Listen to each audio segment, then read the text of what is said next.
Good afternoon and good morning for our friends on the West Coast. Welcome. And if you're here to learn about some fabulous tools for nature-based solutions and some great examples on the ground, you are in the right place. My name is Kevin O'Hara. I'm the lead of 1T.org US, a coalition of companies, governments, and NGOs, all united by the belief that trees and forests can and should play a critical role in addressing our twin climate and biodiversity crises. And today we're really excited to have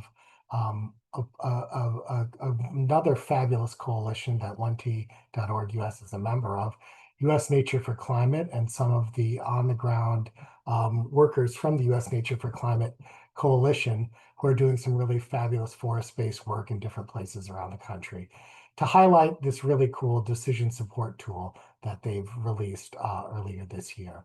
So I'd love to turn it over to the chair of the US Nature4Climate Initiative, Alex Murdoch. Alex is a senior policy advisor for the Nature Conservancy and a longtime friend of forests in the United States. So Alex, welcome. Thank you so much for being with us today. And tell us a little bit more about USN4C. All right, thank you, Kevin. And yes, really glad to be here with you all today. I am now a chair of US Nature4Climate, or USN4C as we call it. And USN4C is a coalition of around 30 conservation, environmental, and sustainable business organizations. And we work together to elevate nature as a climate solution. And we love forests, and we love having 1T.org as a member, and Kevin has been a terrific partner in our work. And one of the things that we do together is we work on strategic communications.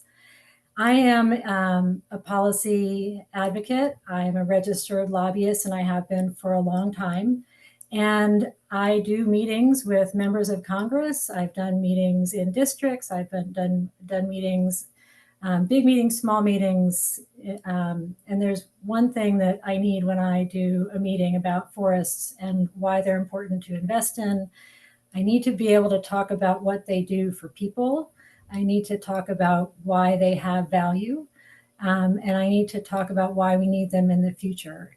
And I need to connect them to local communities. And that's why I'm really excited about the tool and the stories that, that Francis is going to share with you today. If you can go in and say that in the northern part of your district, the water quality is improved because of those forests that you restored, and the fishing population is coming back, and now we know that the hotels and the restaurants are full, and we've got data to back that up, we're really successful. But it takes a lot of work to pull those stories together for all the communities across the country. And the work that Francis has done is a really amazing way to get that information in one place for people to use in these types of meetings, and in working with partners and others in talking about forests or other nature as a climate solution. So I want to turn it over to Frances. She's leading our work in the coalition and is going to give you an overview of that and then dive right in. So Frances. Thank you, Alex. Yes, I'll share my screen quick so I can walk you all through some slides that I've prepared for you all today. Are you able to see my screen okay? Okay, awesome. Yeah, so hi everyone, really happy to be here today. As Alex mentioned, my name is Frances Mines and I am the Digital Communications and Events Manager for US Nature4Climate. For the past 3 years, I've been working closely with our coalition members, just assessing the best and most efficient ways to communicate about natural climate solutions, as well as how to best leverage all of our resources to elevate natural climate solutions implementation in the US. And in 2024, we conducted a national survey and found something that's rare in today's climate space. 94% of Americans support the expansion of natural climate solutions across party lines, as you can see the breakdown here. So that tells us something really important. When Americans agree strongly, it's time to turn that support into action. I'm not going to go too deeply into the details of the survey, but I put the link here in the slide, and I'll add them in the chat later for you to see the breakdown of the different natural climate solutions implementation components that we included in the survey. You're happy to check that out. Right. So, and one of the most impactful and widely supported forest-based and among the most impactful and widely supported are forest-based natural climate solutions. So from reforestation and urban tree planting to improve forest management, these solutions don't just store carbon. As a lot of us know, they clean air, they protect water, they strengthen local economies, and they make our communities more resilient to severe weather. Yeah, but despite strong bipartisan support and the clear benefits that they provide, they're often underutilized in local planning. In part, as Alex mentioned, because decision makers lack localized data, stories, and ready-to-use messaging to make the case for these solutions. And that's why we created Nature for Communities. So it's a resource that provides state-specific co-benefits data, polling insights, and real-world success stories so that advocates, policymakers, and practitioners can quickly build persuasive, localized cases for investing in forests. We started our resource with these states that I'm showing here, but we have plans to expand to many more states within the next year. And I'd welcome suggestions on which states we should develop next once I show you what the resource looks like for each of these states. Just a quick overview, just black and white. So each of the state pages offers key co-benefits statistics. Then we move into a success story from a local project, then showing bipartisan support data from our 2024 poll that's specific for that strategy, like post-fire reforestation, for example. And then a section that's like what's possible, showing the potential impact with more funding. So whether you're shaping policy, building partnerships, or seeking funding, Nature for Communities makes it easier to show that forest-based solutions are both climate solutions and community solutions. And I'll show you how that works now and how you can use it to support your own forest-focused initiatives. I'll stop sharing my screen quick so I can quickly jump into my browser and show you what that looks like live.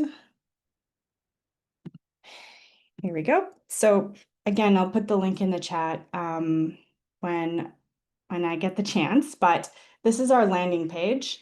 And you quickly can access the information for the states that we're piloting right now. Before I jump into that quickly, I also wanted to show you front and center. You can find information about our poll and go into details about that just right underneath there. If you need a refresher on what natural climate solutions are and what the difference between nature-based solutions and natural climate solutions are, you can also see that here. And I think kind of importantly, if you're trying to look for what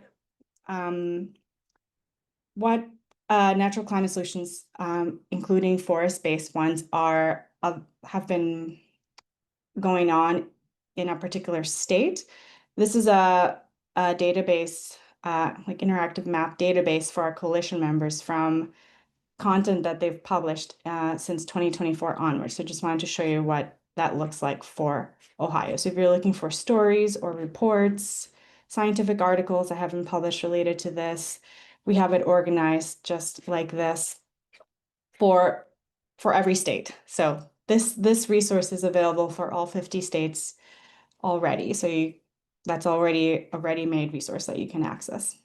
Today I'm going to show you about California. So if you go into California, let's say you're a legislative aide and you are needing information to make the case for post-fire reforestation in California. If you don't have a lot of time, we created this ready-made infographic with quick facts that you can find within our page that you can download, but I'll show you the really innovative thing of our resources that you can actually customize what's in that PDF based on the information that I'll show you. So as we all know, depending on your audience, they respond to different things. So we provide economic benefits, wildfire mitigation benefits, water quality and erosion control benefits, biodiversity, wildlife, and of course the climate benefits. So there's a lot of information here. Not every type of audience cares about the same thing. So you have the option to select which co-benefit statistics that are specific for California, in this case, you want to include in your infographic. Here's the storytelling component where we show a success story. So if you're looking for a story in California of successful implementation, you can find them here. Information specifically about wildfire from our polling. So this is different from the 94% for natural climate solutions overall. This is specific for post-fire forestation. From our poll data, again, widespread bipartisan support, which is awesome. And then the information on what could be done with more funding. So again, you can see all the references here if you're interested in checking that out, where the information came from. But I'm going to show you how to make the custom PDF. So let's just say that your audience is really just interested in the economic benefits, and maybe a little bit the wildfire information, wildfire mitigation. And yeah, you just select the things that you know that your audience is going to respond to well, and then you just go create PDF. And it takes about 8 seconds to generate, but it's just working in the background, trying to get it, trying to generate it. And there it goes. So you just customized the PDF based on the information specifically to what you know your audience is gonna respond to the best. And you can just go and download that for your meeting. So just going back to our main page here. So yeah, just to wrap up, as we know, forests are more than just carbon sinks, they are community assets. So when we invest in them, we invest in public health, economic opportunities, and climate resilience. So we built this tool through deep collaboration with scientists, policy experts, and communicators. And it's grounded in user research to ensure that it's truly useful to your work. So we really encourage you to explore your state's page, or again, to suggest which state we should be focusing on developing next. Try out the custom PDF function and see how this tool can support your work, whether you're building partnerships or shaping policy or engaging your community. I'm going to stop sharing now so that I can add the link in the chat, but thank you so much for your time today. If you have any questions about the resource or US Nature for Climate, I'm also going to include my contact information in the chat so that you can reach out, and I'm happy to talk to you. Thanks so much. Thanks, Francis. And as a recovering lobbyist myself, I know the value of these tools for communicating with elected officials. You know, the making the case, being able to customize, and being able to use local examples is really critical to a successful advocacy effort. So towards that end, we really wanted to dive in a little bit deeper and learn a little bit more about these forest solutions that are being implemented in very different places around the country in very different ways. And so we're really excited to have panelists from the three of the 4 states that are represented in this tool, Georgia, Minnesota, and California, here today to talk a little bit about their solutions, and then engage with you all in dialogue on sort of what are the things that are unique about their project, answer questions from your end, and then dig in a little bit about sort of how we could be scaling and how we could be replicating these solutions in other places. So delighted to turn the mic over to our friend Luann Creighton from Georgia, who's going to talk a little bit about some of the innovative work that they're leading in that part of the world. Luann, turn it over to you, and thank you so much for being with us. Oh, thank you, Kevin. Let me see if we can do some sharing of screen here.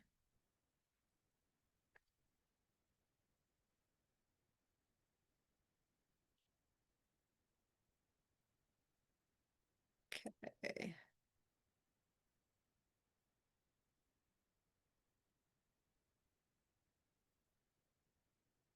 Are you seeing that? Yep. Good. All righty. Y'all, I'm delighted to be with you today. Again, Lou Ann Creighton, and I work for the Nature Conservancy and serve as the outreach director here on the Chattahoochee Fall Line program in West Georgia and East Alabama. And I'm excited to share a forest win for our landscape, the iconic longleaf pine ecosystem that you see there in front of you. We've certainly learned a lot of lessons through this project, and it's a project that's really been focused on collaboration between the Nature Conservancy, other regional conservation partners, the Department of Defense at Fort Benning, and very much our local communities. So just kind of a geographical checkpoint here, if you will, to show where the work's been going on.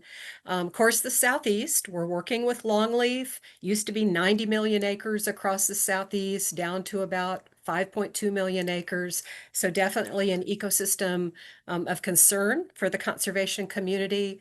There are 17 teams across the Southeast working on longleaf restoration.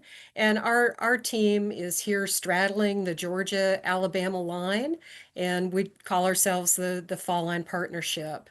The interesting thing about that brown circle that you see is that Fort Benning, an Army installation of 182,000 acres, is situated smack dab in the middle of our focus area.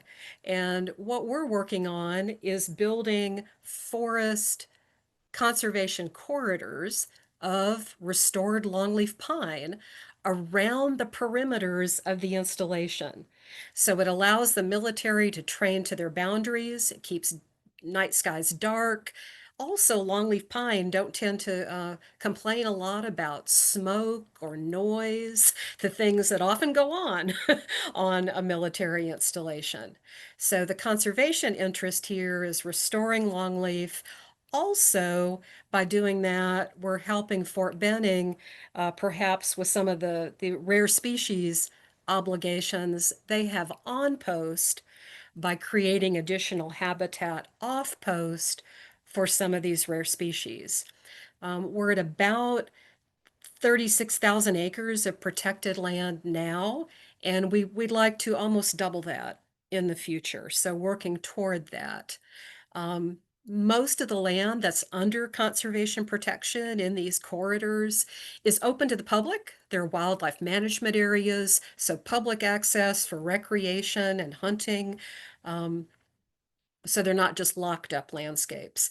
And that all sounds, terrific. But the conservation actions that we're taking in terms of restoration do have impacts on the local communities, which tend to be rural and tend to be actually very poor. And actually several years ago, our Army Compatible Use Buffer Board, the senior leadership of the organizations involved in these conservation activities, really began to ask themselves some hard questions, because we need a sustainable future for everyone. And they were looking at what is the intersect between supporting Fort Benning's military mission of training soldiers, in conjunction with their rare species obligations. And then as we create these conservation buffers to restore longleaf, that land often comes off the tax rolls, which has very specific impacts on these rural communities. And then actually looking at the communities themselves and what impacts are we having? We want these small towns and communities to have sustainable futures. Hard questions, a lot more questions than answers. And we knew it wasn't our wheelhouse. So we found people whose wheelhouse it was. We engaged with the River Valley Regional Commission, a commission that offers planning services to a lot of these rural counties around Fort Benning. We engaged with the Carl Vinson Institute of Government at University of Georgia.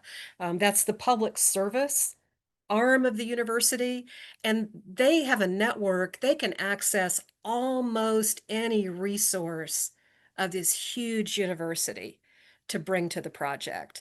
And then through the support of the Department of Defense, with the grant that came from the Army through Fort Benning, we were able to fund about a 2-year project. Everything down here has a long name, the River Valley Community Compatible Development Project.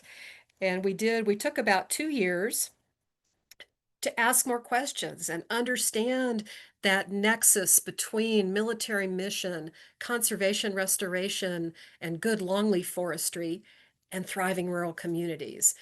We started by just literally getting the lay of the land. How much land comes off the tax rolls, and what does that mean in these individual counties? What are the assets of these counties that those stories aren't being told now and might be of interest to folks to bring economic gain to these rural counties that are compatible with the Army's mission?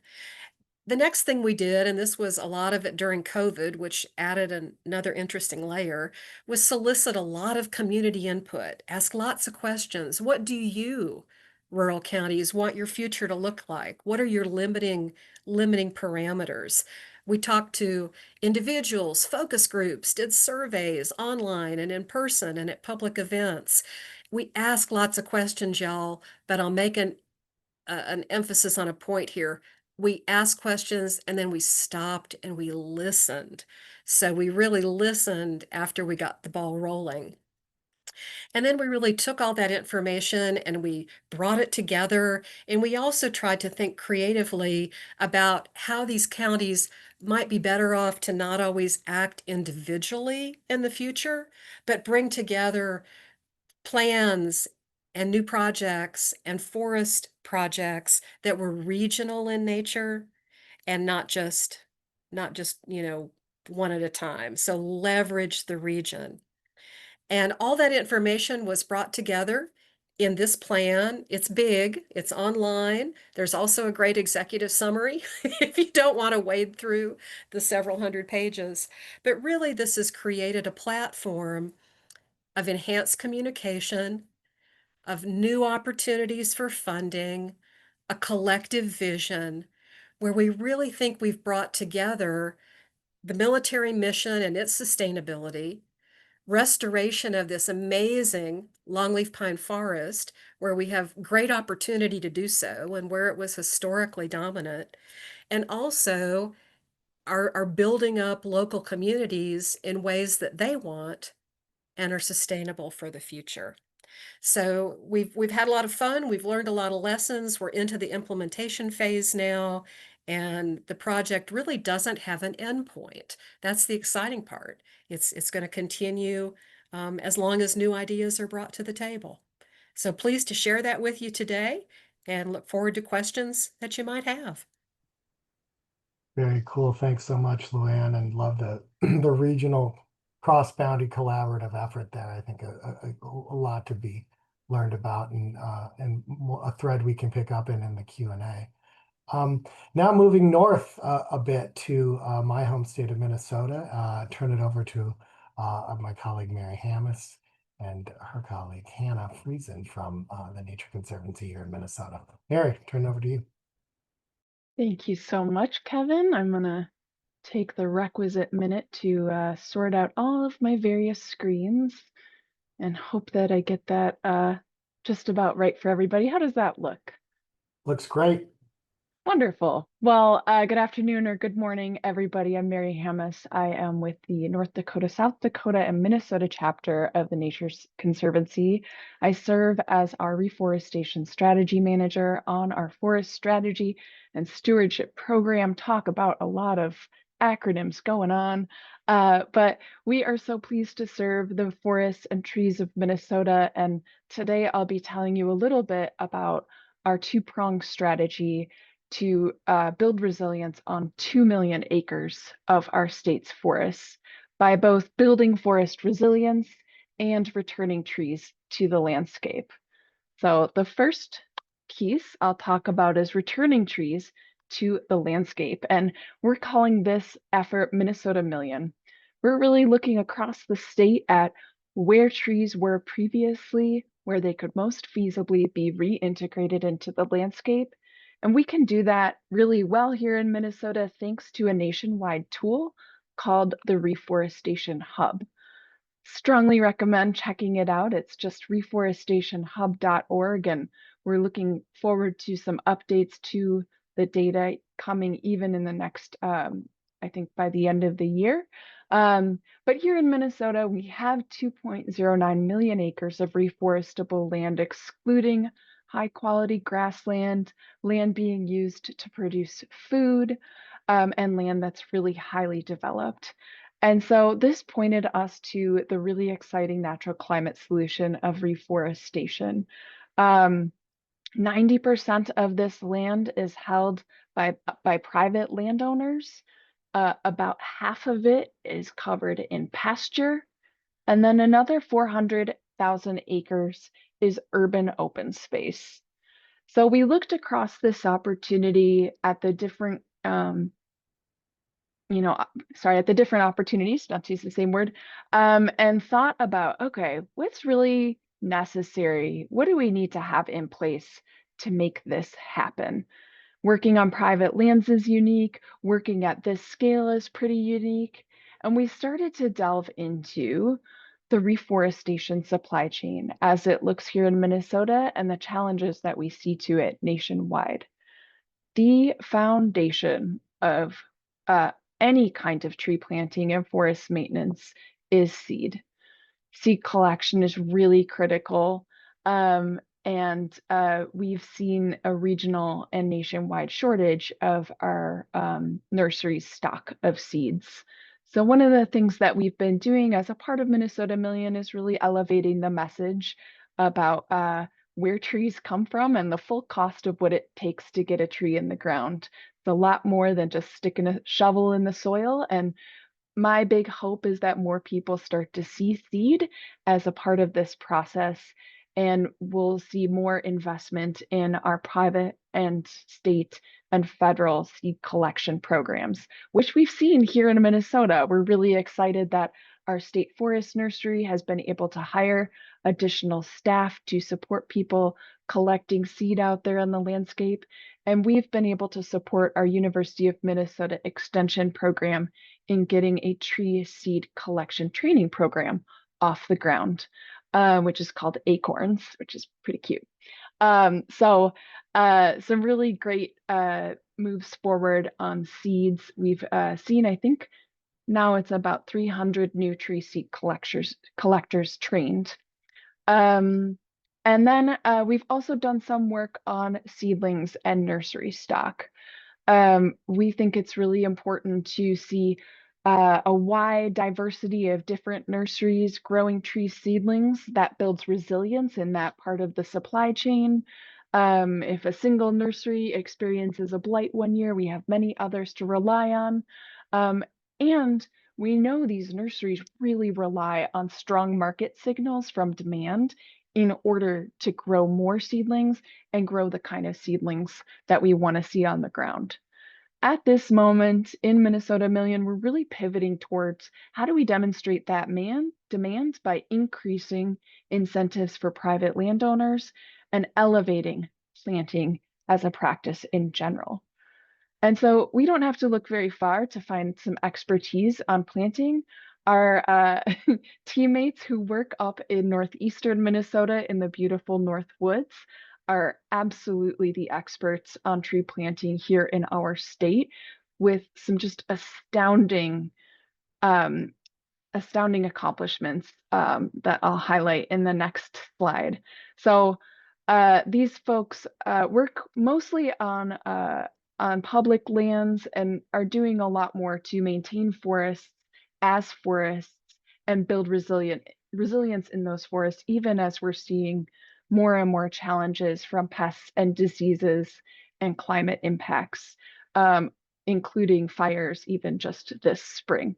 So this team is really incredible, and they plant a diverse mix of species all over our North Woods. So just wanted to highlight that they not only are doing planting, they also are participating in seed collection and supporting nursery development. But these are some of the incredible accomplishments that they've had over the last few years, including 13 million tree seedlings planted to date. I think that's just since 2017.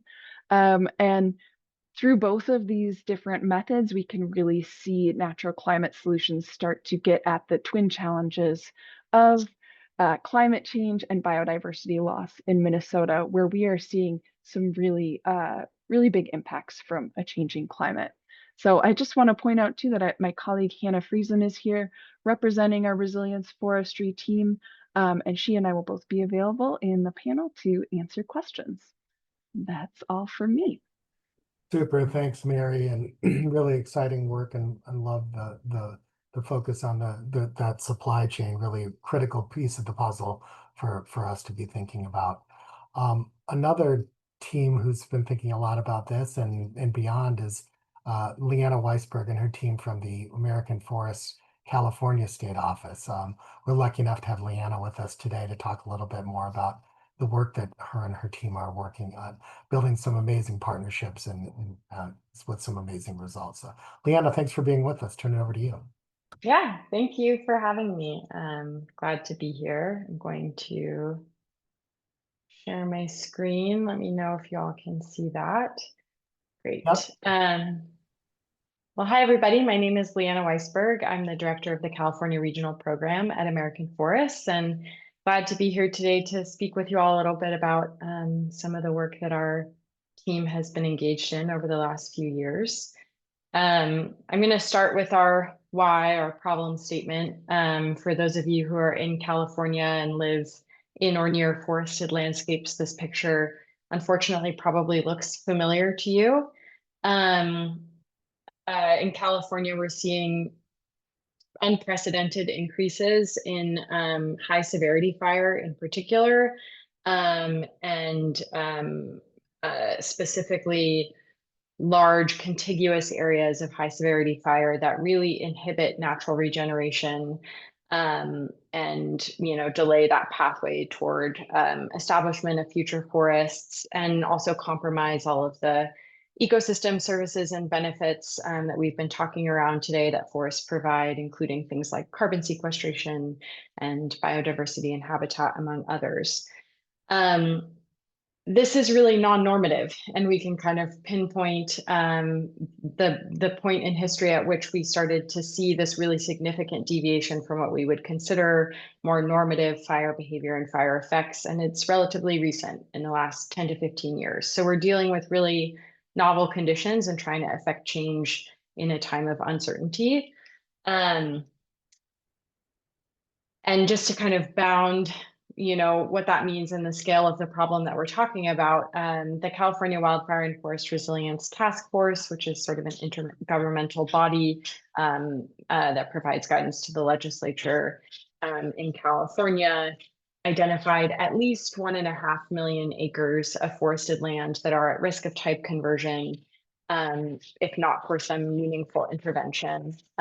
This is most certainly an underestimate of the scale of the landscape that we see that looks like this picture, because that 1.5 million acres is really just acres that have been identified as potentially operable and having burned just in the period 2019 to 21. So the problem is bigger than this, but 1.5 million is kind of where we're starting and our paradigm. So what's needed? Obviously, a lot more than I'm going to be able to speak to today, but I'm going to try to distill a few points of relevance that are related to our work. So the first is to increase the pace and scale of reforestation. And, pace and scale is a very trendy term. Basically, we just need to do more work on the ground, and we need for it to be effective so that we can play a role in establishing forests where we don't think that natural regeneration pathways will be successful. The way that American Forests and the California office in particular is engaged here is through implementation-focused partnerships, primarily with national forests, the El Dorado and Sequoia National Forests in particular, although we do work on surrounding state, federal, and private lands where those partnerships are available. And we're really focused on post-fire reforestation. We work on 8 fire footprints that vary in size and age. And these programs are pretty young, but we've accomplished a lot since 2020 or so, including approaching 10,000 acres of planting. We're at 8,500 acres. Site preparation and release. So really ensuring that those acres that we plant are hospitable for seedlings to the greatest extent possible, and that we limit competition in those first years of establishment. Cone collection, to Mary's point about, where does seed come from, and replenishing those seed banks that we draw upon to conduct this reforestation work. And then I put here regeneration surveys and monitoring. So basically assessing where we should reforest, where we'll have the most success, and assessing how successful we are when we do reforest, because I think that's a huge area of continued need. That first entry, getting trees in the ground, is attractive to funders. It's exciting, but what we really need to address that 1.5 million acres and be successful is to know where we're failing and where we're succeeding in these novel conditions, and to integrate that data into future management. And it's always a harder piece to fund. The second piece that I'll speak to is workforce development across the reforestation pipeline. So very similar conception to TNC and what Mary provided around the reforestation pipeline, encompassing everything from getting seed to growing it, to planting it, to monitoring the success of that planting. Those statistics that I showed you on the last page about the California office accomplishments have been completed mostly with 3 full-time staff. We've just upped to 4 who work in the implementation space, and then 2 to 4 seasonal folks every year, right? So a small and mighty group can do a lot, but we need a lot more people working across this reforestation pipeline to do everything from planning to implementing to assessing, to iteratively improving our efforts. So in response to this, American Forests created the California Cone Corps program, which trains future reforestation professionals across that reforestation pipeline and across land ownerships. Since 2022, when the program began, we've created 40 positions. Over 35% of our alumni have accepted full-time jobs in natural resources and forestry. And some of that remainder are, still doing seasonal work or pursuing higher education in the field. So we're excited to be able to contribute folks to this field and play a role in their mentorship. This is just one way to invest in the pipeline. And it's an expensive way. Capacity is really expensive, and we're hearing increasingly, especially with changes at the federal level, that these opportunities for entering into the forestry workforce really do exist outside of the federal government at this point, and with partner organizations like American Forests. So it's a place where we need to grow our efforts and our ability to fund and support positions, especially with livable and competitive wages. The last piece that I'll say, tying back into that in terms of what's needed, is clear communication that reforestation is how we approach future forests, especially in these novel conditions I'm describing, where natural regeneration pathways are unlikely to be successful. And the reason I say this is, because we're seeing an increased focus from the federal government on timber production with a reduced workforce. And obviously, timber production is a critical part of how we manage forests in perpetuity and for resilience. But we, in my view, should be doing that not at the expense of reforestation, but viewing reforestation as a critical piece that maintains that resource for thoughtful management. So that's it for me. Thanks so much, and I'm happy to answer any questions the group may have. Thanks, Leanna. Fabulous stuff. And I think you hit on one of the key themes, pace and scale of how we're thinking about this work. And would like to turn it over to all the panelists to talk a little bit about, in their respective conditions, what are the elements, whether it's policy or partnerships or financing, that they're looking at for increasing pace and scale. Let's start with Luann. Sure.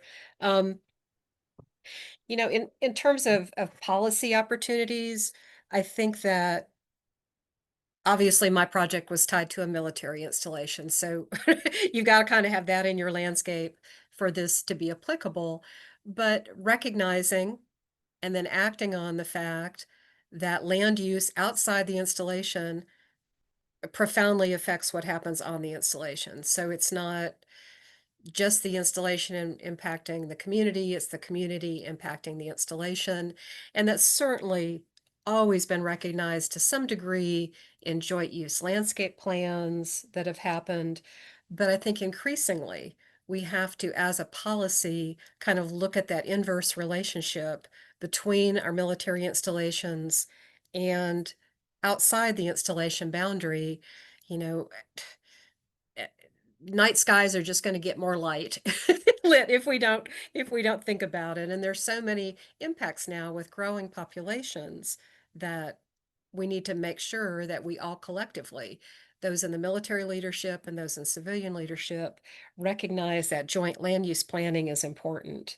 Um, in terms of scaling, we want to move faster, but so much of the work that we do is as a platform of relationship building and trust in partners and the ability to have not only formal dialogue, but informal dialogue. And some of that just takes some time. It also takes personalities that are willing to listen to each other. So sometimes that takes a really good facilitator. Sometimes that doesn't happen organically. So I think truly for scaling, you have a lot of front loading in the process. And then you almost get to exponential good things happening because you've created that strong platform. I think the other thing that really leads to project success with this kind of project is having a diversity of partners at the table. And we say that a lot, but truly looking at the voices that aren't represented. In some of our core communities, there were always voices that were at the table. But sometimes there are people in the community that we never get in touch with, that never come to the table because they don't have the loudest voice, but they still have a concerted effort in the outcomes. And we really made an effort this time to not just tap the voices we always hear from, but tap some of the voices that we haven't heard from enough. So looking truly to make sure you have a full complement of folks at the table. Those are just some general thoughts I would offer. Yeah, very wise. Also creates a broader base of political support too for Right. projects. Mary, and Hannah, your thoughts, and then Leanna, please feel free to jump in with any expanded comments. You bet. In terms of scaling here in Minnesota, the biggest thing that we are looking at is like a diverse menu of options for private landowners who want to plant on their properties. It's really gonna take every possible kind of incentive to get folks on board. We need programs that support shelter belts, silvopasture, more practices that integrate trees into the agricultural matrix, just as much as we need more traditional, planting programs that our state's Department of Natural Resources does a great job offering. So really ensuring that we have adequate support for private landowners is critical in Minnesota for making this work happen, and then ensuring that our foundation of tree seed. Some of you on the call will be laughing because I'm a broken record about tree seed, but that our foundation continues to grow and be diversified, and that we just have more seed. We just need more. And so any investment in that infrastructure is just going to be critical. Hannah? No. Yeah, excuse me. I would say from the resilience forestry program perspective, our program has been very scalable. We've been very successful with creating and leveraging partnerships with public land managers that open up thousands of acres for us to do this work on.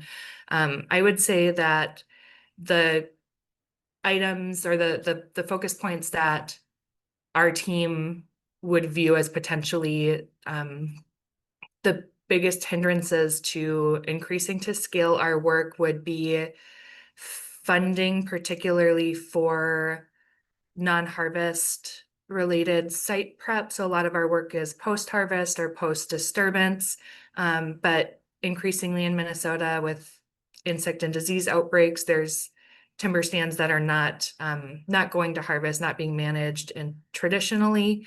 And in order to manage those, it's very cost prohibitive. So having the funding to do that site prep work, to open up those acres to be planted with resilient, climate resilient tree species.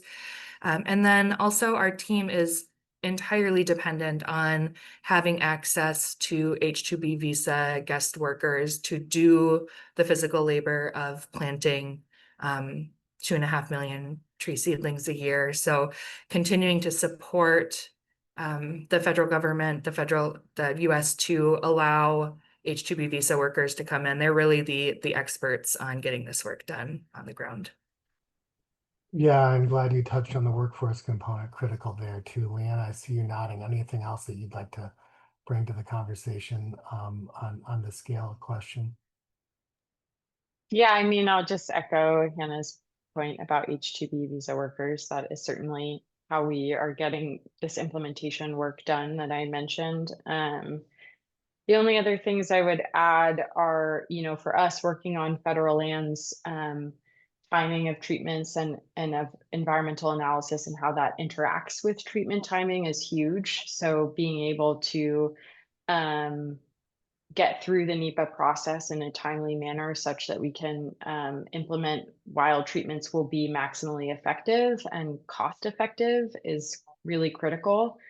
And, also somewhat to Hannah's point, investments in, non-traditional markets for wood processing, which is a huge conversation in California. And there's a lot of momentum there and a lot of policy work, but because we are not able to implement always in a timely manner, there are huge amounts of material remaining on the landscape without a viable outlet, which do not have merchantable value as we traditionally conceive of it, that either stay on the landscape and increase fire risk, or maybe are burned.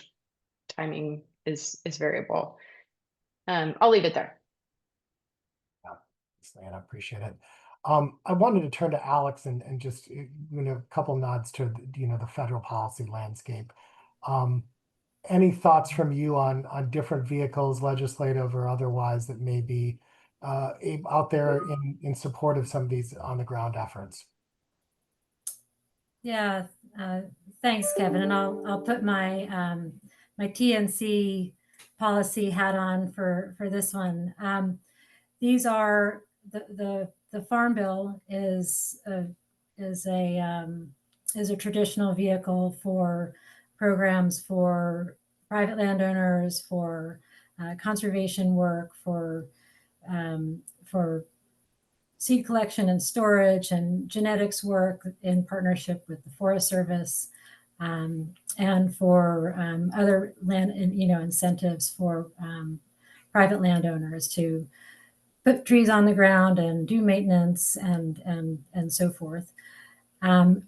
There are also tax incentives that address some of the that are potential opportunities where there are some gaps in federal tax incentives, particularly related to private landowners who aren't growing timber, and that's an area of opportunity as well. And the maintenance work and other tools for partnering across different ownerships like federal and private and state. There are also programs and tools through the Farm Bill that support those, and there's a Farm Bill that has not been passed for a long time. It's very late. And that's still a live discussion about what will be included in the next Farm Bill to support a series of those investments. I do also, Kevin, if I could just also highlight for folks, there recently in DC in July was an incredible event called the 9th American Forest Congress.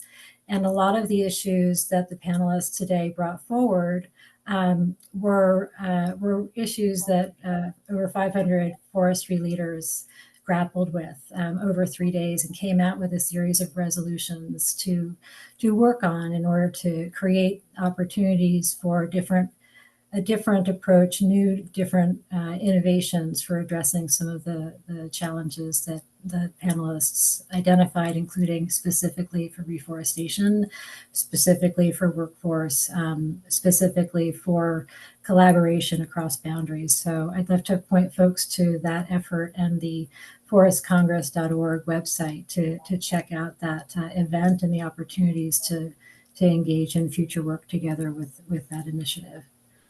Yeah, thanks, Alex. Great call out there to what was a really interesting gathering of forest leaders recently.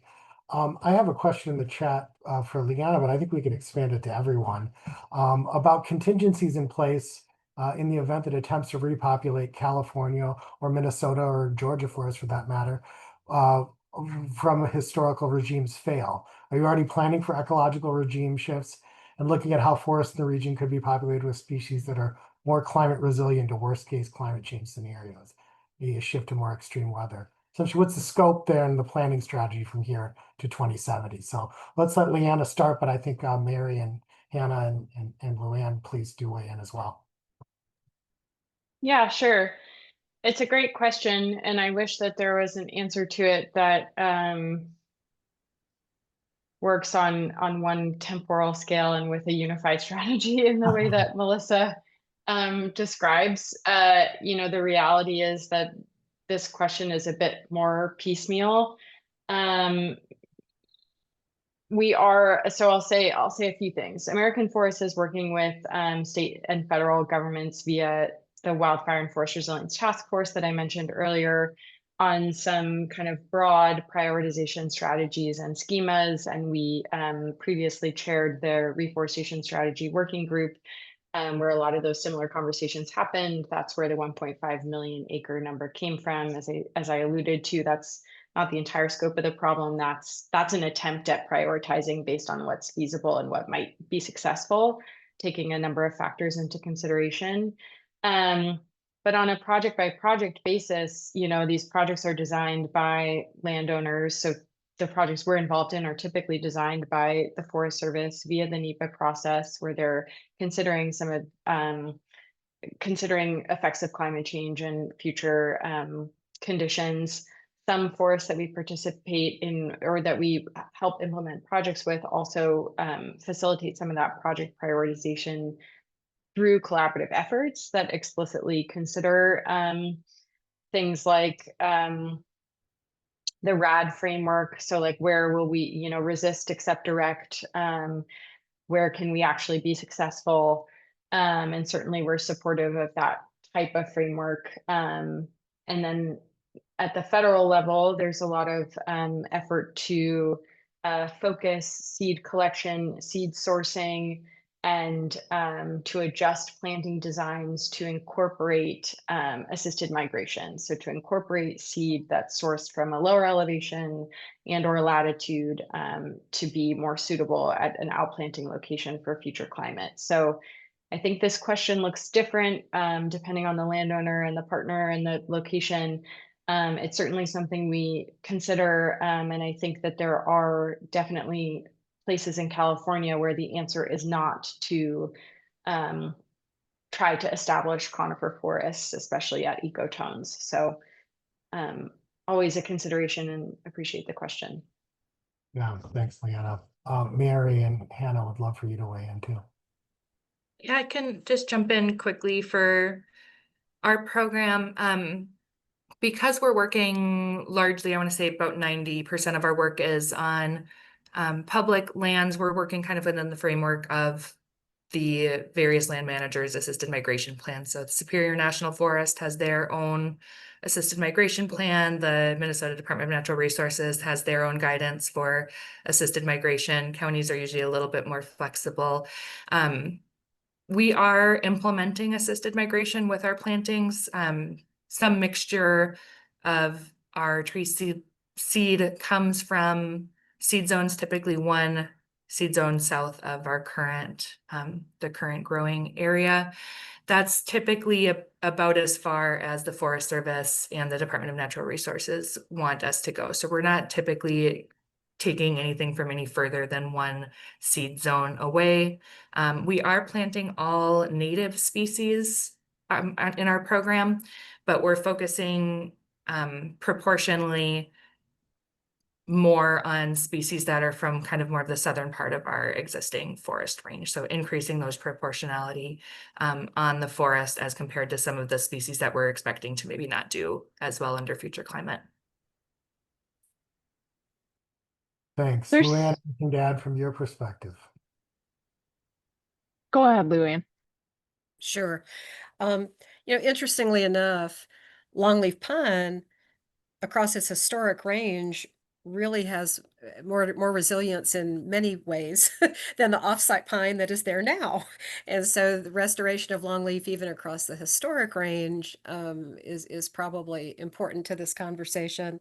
I'd also add, looking beyond Georgia and looking across the Southeast, there's a group, the America's Longleaf Restoration Initiative, ALRI.org, have a fantastic long-term view of this. And as we're planning for where funding is allocated across restoration opportunities, as they're planning, for telling stories about restoration work and climate resilience and adaptation, they're really starting to be good at communicating those stories around the longleaf ecosystem, and even looking at carbon in the ground cover. For years, we've talked just about longleaf and restoring the tree, but there's so much biodiversity in that understory, and we in that ecosystem think about ground cover every time we just say the tree. But now more and more, we're talking to landowners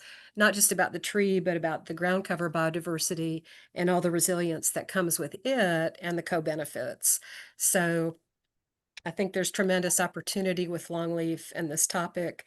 And I'd encourage people to look at America's Longleaf Restoration Initiative for a little bit more guidance on that in this species and this forest type. Fantastic. Thanks, Lynn. Mary, I would let you give you last word. I know you wanted to jump in one more time, please. Oh, no, I think I was just going to talk about, I don't know, just the incredible resilience of trees and the unexpected ability they have to adapt even amidst really difficult conditions. We have a program that's looking at trees that are surviving as EAB goes through. It is 99% mortality rate, not 100. And if we can select that one remaining tree and start to be able to grow trees based on that genetic material, we can keep some of these native species and all the benefits that they offer critters and people. Brilliant, well said, and I think a great note to leave us on, and a little hopeful message in the future. And I for one am optimistic because of the phenomenal storytellers we have in states around the country and in the federal policy regime, that we can help provide that air cover for with policy, with financing, with unlocks to be able to help support this fabulous work that's happening in these states, but also around the country. So I want to thank all of our panelists for their time, for their talents, for their energies. Remember, Francis's email is in the chat. If your state is ripe for a case study and some deeper work, please reach out to her, usn4c.org, and stay tuned for more webinars and from the 1t.org US community. Another one relevant to this is going to be some fascinating research from our friends at the Arbor Day Foundation on public perception of trees and forests. So join us later this month for that conversation, which I think will be a nice bookend to this. So thank you all for your time. Thanks again to our panelists, and have a lovely rest of the summer. Appreciate you all.